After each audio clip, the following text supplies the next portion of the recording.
Hoje eu vou contar 3 histórias. A primeira é sobre poder. Nos Estados Unidos, um jornalista foi demitido depois de acusar a cúpula da CBS de destruir o programa mais respeitado da televisão americana. Por trás dessa demissão tem uma fusão de 111 bilhões de dólares, um herdeiro do Vale do Silício e uma negociação política com o governo Trump. A segunda é sobre a maior aposta da história do mercado de capitais. A SpaceX vai fazer a IPO na semana que vem, com um valuation de 1,77 trilhão de dólares. Para ter esse número, Elon Musk precisa convencer o mercado de que a empresa vai dominar a inteligência artificial, mesmo estando atrás dos concorrentes por uma distância considerável. Alguns fundos já estão do lado vendido. A terceira é sobre o Brasil. O Tesouro IPCA+, está pagando IPCA mais 8%, uma das maiores taxas reais do mundo. Isso não é coincidência e não é presente, é o preço que a economia brasileira paga pelos seus próprios problemas. Mas, para quem poupa, é uma janela de oportunidade. Eu sou Caio Von Han e esse é o Macro Update. A maior aquisição da história dos negócios, a venda da Warner Bros. Discovery, ganhou mais um episódio dramático nessa semana. A CBS News, divisão de notícias da emissora de televisão da Paramount, demitiu um dos seus jornalistas mais prestigiados, Scott Pelley, depois de uma reunião de equipe em que um jornalista acusou Bari Weiss, a chefe de jornalismo, de assassinar o programa 60 Minutes. O 60 Minutes é o programa jornalístico mais visto aos domingos nos Estados Unidos. A Paramount foi comprada por David Ellison, herdeiro da família fundadora da Oracle, no ano passado, e meio a temores sobre os impactos da consolidação de grandes grupos de mídia no mercado americano. Para essa transação ser aprovada por órgãos regulatórios do governo Trump, a CBS foi diretamente impactada por mudanças editoriais. Um desses impactos foi a nomeação de Bari Weiss como editora-chefe da CBS News. Weiss é jornalista de opinião e fez polêmica ao deixar o The New York Times no primeiro mandato do Trump por, segundo ela, sofrer perseguição dos colegas jornalistas por ser colunista com opiniões alinhadas com o movimento populista americano de direita. Ela chegou com a missão de reformatar a divisão jornalística para a era digital e o marco dessa mudança foi a aquisição pela CBS do veículo independente Free Press, criado pela própria Weiss. Em paralelo, a Paramount está no meio de uma negociação para se fundir com a Warner Bros. Discovery, num negócio avaliado em 111 bilhões de dólares. Na quinta-feira passada, os acionistas da Warner aprovaram a combinação, mas ainda falta o sinal verde do Departamento de Justiça americano. A CBS tem se movimentado para agradar o DOJ e Trump. Acabou com o programa líder de audiência no fim de noite, o Late Show do Stephen Colbert, alterou a linha editorial do CBS Evening News para uma abordagem no estilo da Fox News e colocou o Nick Bilton, um documentarista independente sem experiência com jornalismo profissional, para cuidar do lendário 60 Minutes. Apesar do embaraço de ouvir críticas públicas dos seus próprios jornalistas, os movimentos da CBS provavelmente vão agradar Trump e o atual Departamento de Justiça. Os acionistas da Warner ainda não se posicionaram sobre o assunto. No final do ano passado, a Paramount e Netflix disputaram publicamente a Warner. Inicialmente, os acionistas da Warner preferiram a oferta da Netflix. Porém, a Paramount contra-atacou com ofertas que a Netflix não pôde ultrapassar. Se adquirir os ativos da Warner, a Paramount, além de controlar os estúdios Paramount e a rede de televisão aberta CBS, vai também controlar os estúdios Warner Bros., os mais prestigiados de Hollywood, a HBO, a potência da televisão que produz séries ganhadoras de Emmy, a CNN, a única rede de televisão de notícias americana verdadeiramente global, e a HBO Max, o streaming que está entre os 3 primeiros colocados em market share no mundo. Em outras palavras, a Paramount, por meio da família Ellison e seus vínculos com o governo Trump, cuidarão de um massivo legado de propriedades intelectuais definidores da cultura americana. Não é demais? Ainda nos Estados Unidos, a SpaceX fixou o preço do seu IPO em 135 dólares por ação.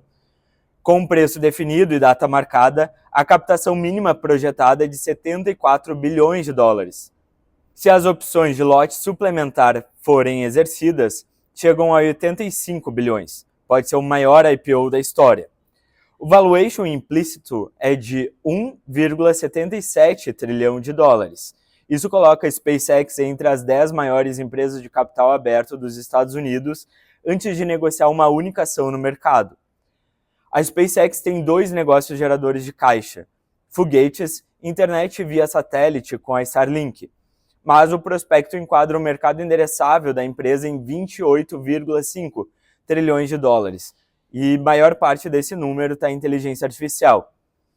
A divisão de inteligência artificial da SpaceX se chama xAI, e a xAI hoje está atrás da Anthropic e da OpenAI por uma distância considerável. Elon Musk quer construir data centers no espaço. Os custos para isso são astronômicos e a física impõe limites que, se nem Einstein conseguiu superar, não vai ser Elon Musk quem vai. A Morningstar avaliou a SpaceX em 780 bilhões de dólares, menos da metade do valuation do IPO, citando exatamente os riscos trazidos pelos gastos em inteligência artificial. Alguns fundos hedge já estão montando posições vendidas. Por outro lado, a demanda reprimida por esse papel tende a ser forte porque investidores institucionais esperaram anos por esse acesso. A inclusão quase imediata do papel em índices amplos obriga fundos a entrar comprado. Jamie Dimon, do JP, vai pessoalmente fazer o roadshow com clientes ultra ricos. Mas o efeito cascata importa para além da SpaceX. Um IPO desse tamanho suga liquidez e a SpaceX vai concorrer quase ao mesmo tempo com a abertura de mercado da Anthropic e da OpenAI. Agora vamos falar de Brasil e a grande oportunidade em renda fixa. O Tesouro IPCA+, para 2032 está pagando IPCA mais 8% ao ano. Esse número não aparecia faz tempo e ele resume bem o que está acontecendo com os juros reais no Brasil agora. Uma remuneração que, em qualquer comparação histórica ou internacional, é difícil de ignorar. O mercado reavaliou para cima as projeções para a Selic e os títulos públicos seguiram. O Tesouro pré-fixado para 2032 oferece 14,35% ao ano. A taxa de juros continua acima de 14% e deve ficar assim pelo menos até o final de 2026. A XP projeta 2 cortes de 25 pontos base ainda esse ano. Dessa forma, a Selic iria de 14,5% para 14%.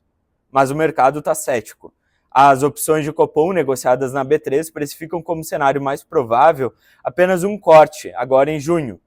Em agosto, indica 61% de probabilidade de manutenção em 14,25%. O mercado, na prática, está dizendo que o ciclo de afrouxamento deve ser mais lento que se esperava no começo do ano.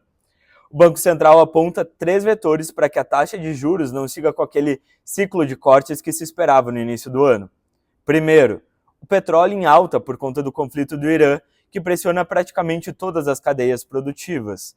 Segundo, risco climático pelo El Niño, com impacto direto em alimentos. Terceiro, demanda aquecida pela corrida global em inteligência artificial, que pressiona a energia e infraestrutura.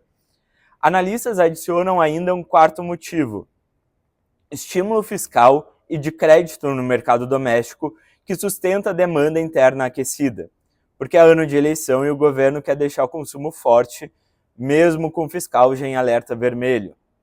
Juros altos por mais tempo significam maior risco de desaceleração econômica, o que eventualmente força o Banco Central a cortar mais. Que entrar no pré-fixado longo agora trava uma taxa alta, mas assume o risco de marcação a mercado se o cenário piorar antes de melhorar. O Brasil está oferecendo uma das maiores taxas reais do mundo.